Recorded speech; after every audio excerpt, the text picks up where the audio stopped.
Mike, college football, all the bowls are all shaped up, got the matchups and everything. First of all, I can't believe how fast the college football season just flew by. We've got some interesting matchups.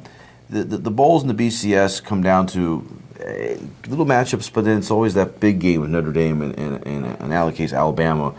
First of all, what intrigues you about that matchup with the national title game? Well, I think like 50 days away from now. Yeah, that's what does not intrigue me about it. The 44-day layoff that at least that Notre Dame is going to have.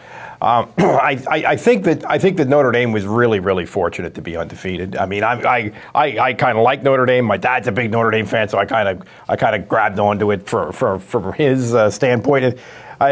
So I'm glad to see it, but they're very fortunate to be. I mean, the end of the Stanford game was really. I'm not saying that was a bad call because I'm not sure it was, but it's questionable. And I mean, they should have lost to Pittsburgh certainly. And Pittsburgh is not a very good team.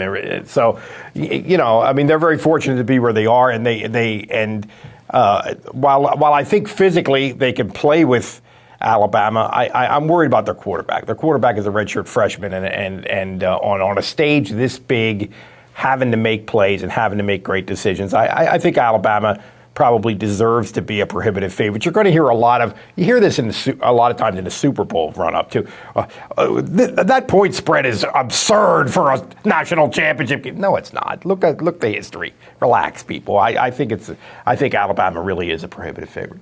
I think you got two traditional college powerhouses here, and I'm not a Notre Dame fan, but I do think it's good for college football when they're good, and I think it just gets well. The name recognition in this matchup is absolutely off the charts. There's no question about that. I want to see Bear Bryant highlights and Newt Rotten. I want to see and you will, horsemen. You will, my friend. But what is it? Alabama, SEC. So SEC sort of, I would say, it's a reputation they have at times of. Well, they won 6 straight national championships, and in a couple of cases, it was 2 SEC teams playing each other for the national championship. I'm not sure the last couple of years. I mean, the SEC has this reputation like it's the varsity and the whole rest of the sport is it this year? The JVs.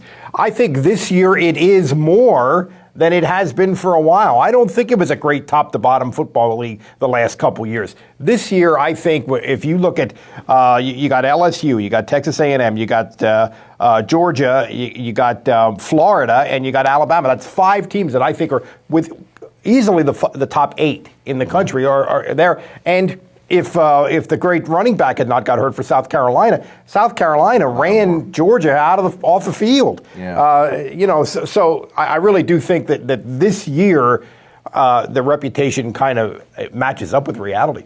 At one point, about 3 weeks ago, I think SEC was 1 through 6 or 7. I mean, it was like the whole way through. Right. Impressive. I wonder if Ohio State was on probation, how they would fit into this picture. I can't say enough. Notre Dame plays a great schedule, and usually, I mean, they get the USC's. It's a good competitive schedule. But if Ohio State was in this mix, would they be playing Alabama right now? They're 13-0 sitting at home. Would it be Notre Dame still undefeated? I mean, would it be those two? And Notre Dame I think if they were Alabama, if they were both undefeated, it would be Notre Dame, Ohio State. Yeah, I don't think there's any question about that. I don't think Notre Dame is quite as good as these top. I mean, I don't think Ohio State is quite as good as these top 4 or 5 teams.